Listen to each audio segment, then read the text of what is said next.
Welcome to another episode of Digital 100, episode number 34, the 30-day social media challenge. Let's get started. Hey everybody, I'm Patrick Wagner, and this is Digital 100. Today's episode is all about the 30-day social media challenge. This is a challenge that I came up with for a lot of the people that I coach with social media to get them over the hump of both understanding social media and actually starting to post on social media. And there's two methods to my madness. One is like a passive mode and then an active mode. So the first probably 10 days of the program is more passive in understanding the platform, understanding how to comfortably post, understanding kind of the elements so it makes it easier for you to get involved on that platform. And then after those 10 days, it goes into a more active mode where you're actually reaching out to new individuals, where you're actually commenting on other people's posts and being more proactive in the community, as well as elevating the type of posts and content that you're doing, using some of the insights and analytics from your previous posts to understand what's really connecting with people and what's working. And that's a very important part of this. So as you can see, there's lots of moving parts. Is it that complicated? No, it's not. But if you do it in the wrong order, like most people end up doing it, is you get onto a social media platform or you get onto like 5 of them, you start doing a whole bunch of stuff, and then you realize how much work it is, you get extremely overwhelmed, and then you quit, or you come back in these stages periodically to work on it. So in order to avoid that, the 30-day challenge is very much like getting into a fitness routine for the very first time. You need to build this pattern up, and we're going to lower the bar as low as we can to get people to do these actions. I know it sounds a little bit silly, but it's really what's necessary is actually posting on social media.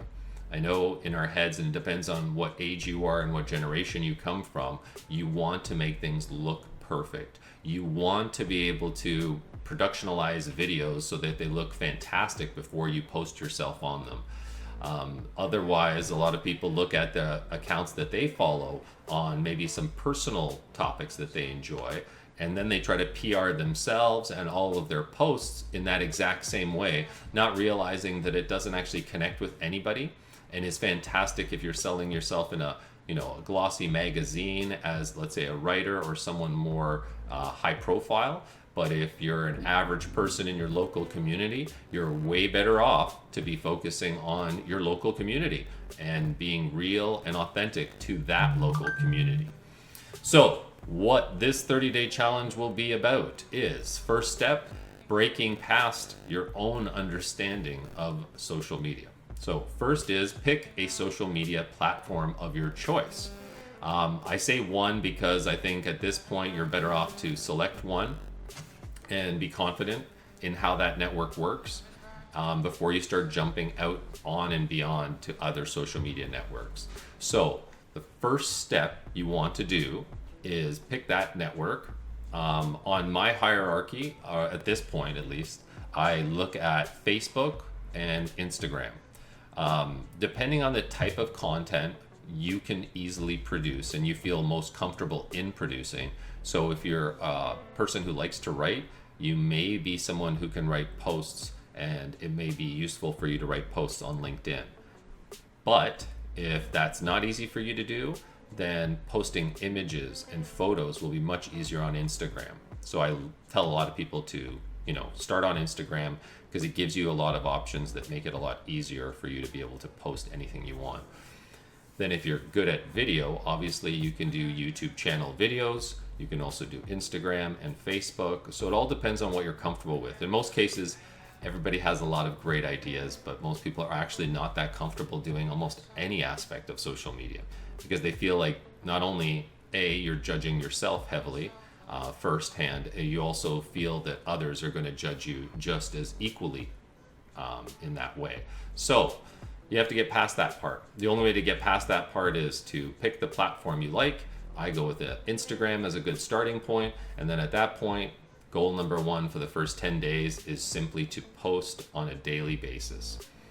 This is where people struggle because they think, well, I got to go out and eat a great meal and take a picture of the plate of food, when that's not the reality of what it is. It depends on what you're trying to do for your business and for yourself, but really, it's not about PRing, let's say PR being like public relations and making yourself look a certain way, or making sure you look really, really good to everybody on social media. What you really want to do at this point is simply be testing and posting on social media. So post anything. At that point, the very first 10 posts should just you being comfortable with posting anything, writing a sentence, and maybe adding a hashtag or two. So I know it sounds simplistic, but literally you could take a picture of yourself walking out your front door and say, have a great day, everybody. You know, weather's great. I can't wait to get to the store and help some customers. And that's it. That's post number 1. And then the next is another post. The goal would be to get comfortable taking photos, starting to understand what kind of photos you want to take. So it depends, again, what your niche is and what your strategy is. But if you have a store, it might be coming up to the front of the store, and then first post might be, here's the hours of operation. It could be a new product that you just got into the store and you want to showcase it. It may be something new that's happening in the area to warn customers about construction. There's lots of things that you can do in these first 10 posts that should be really simple. The goal of them should just be to get a post up every day, write something in that post, and include some hashtags.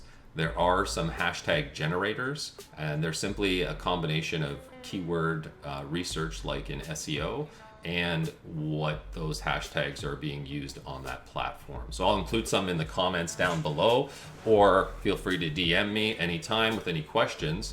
But you can use that hashtag generator, plug in whatever industry or keywords you're part of. They'll spit out the top hashtags. I suggest using probably only like 5 of those and randomizing them up a bit. So maybe take a Google Doc and put in 5 sets with 5 different hashtag groups, and then rotate them out into your posts and get those first 10 posts out. And once you're done that, you'll be in a better position to understand how to easily post.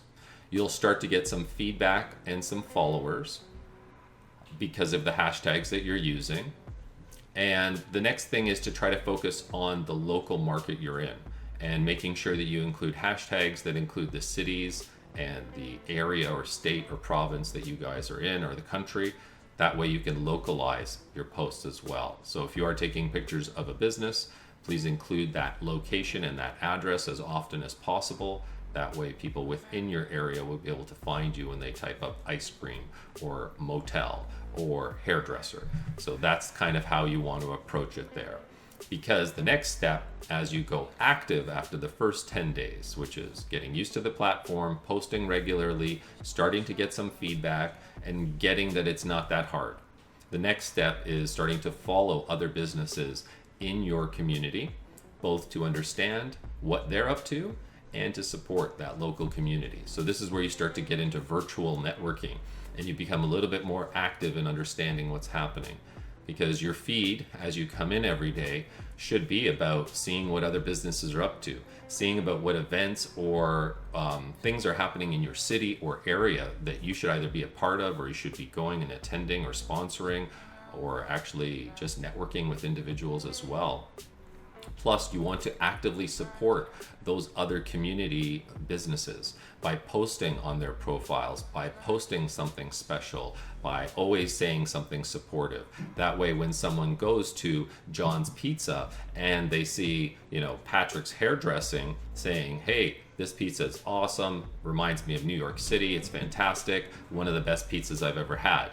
Then people see that and they go, oh, who's Patrick's Hairdressing? Let me take a look at that. Oh, a Burlington hairdresser. Let me go and check him out. And that's kind of how this does start on the community. And so supporting people and actively following people helps build your community, and actively posting and then replying to other people's comments is also a great way of doing it. And that's where the next 20 days in the challenge is. So you're going to continue posting every day, but you're also going to like 20 or 30 posts on your feed, including searching out specific hashtags that you're posting on and liking those posts as well. Sorry about that. And making sure you like other people's posts, and then also following other individuals based on, let's say I'm following a local yogurt ice cream shop and they're reposting stuff for another business or promoting another business. Well, follow what that business is and find out where that new pet store is launching in your city. There's opportunities for partnership, and just supporting other businesses on social really does give you some visibility on the internet in general and on the social media platform of your choice. So that's basically it. That's the 30-day challenge. I'm not going to go over too much detail to, overcomplicate it, but that's basically what the 30-day challenge teaches you. By the end of it, you realize that the, let's say, platform like Instagram is not that complicated, that you absolutely can post whatever you want. It does not need to look like some fancy PR'd lunchtime special menu or something that makes you look like you're absolutely the richest person. You really actually, in fact, want to present yourself the way you are. That way you're not really selling yourself. In fact, the people that see you online go into your store or meet you in person are like, oh, I know you already really well from your videos or from your posts, and that connection is already made.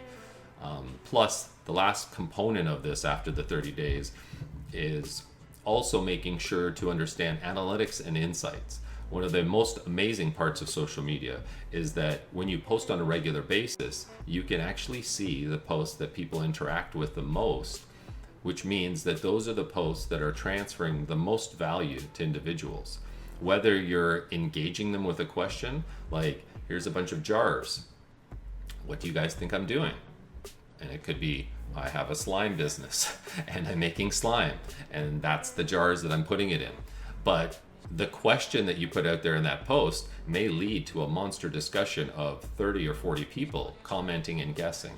That interactivity rises you up in both the rankings and how the social platform pushes your content out using their algorithm. So those are things that you need to remember, and the more you look at your posts and analyze which ones did well, the more you start to understand what your audience and what the people looking at your social feed want more of.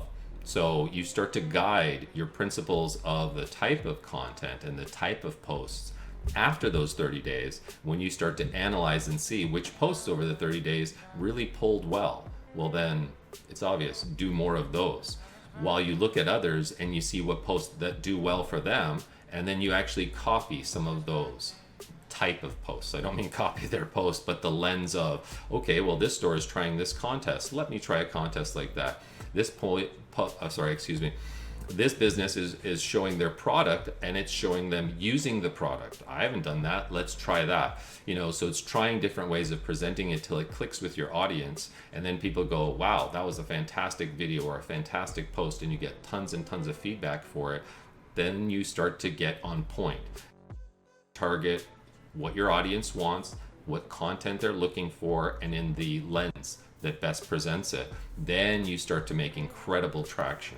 So social media is very much a customer support program, the future customer support program for all businesses. And it's also your active networking and business building platform. So it's a little bit difficult because you have to wear those two hats. You may have to adjust your mode between passive after those 30 days, but understanding that alone will really change your approach to social media, and I think will also ensure that you have a more successful social media strategy that's based on consistent posting, which is something that the social media platforms also encourage and benefit those via their algorithm. Knowing that, produce more content, and then as you get better quality content followed by those insights, you'll actually rise up in the rankings faster and get more followers and more business because of it as you drive them to your actual store, or if you drive them to your website to buy online, whatever it is. And that's part of it as well. So we'll talk about some of those more sales related posts in other videos coming up. So that's the 30-day challenge, and I ask you to go ahead and take that 30-day challenge and tell me about it in the comments below. If you've already been posting every day for 30 days straight once before, tell me how it changed your business, tell me how it helped your business, or if it deterred you from social media. I'd love to know everyone's experiences. I think it's very useful in sharing these things. Have a great day, guys, and keep building secure digital business.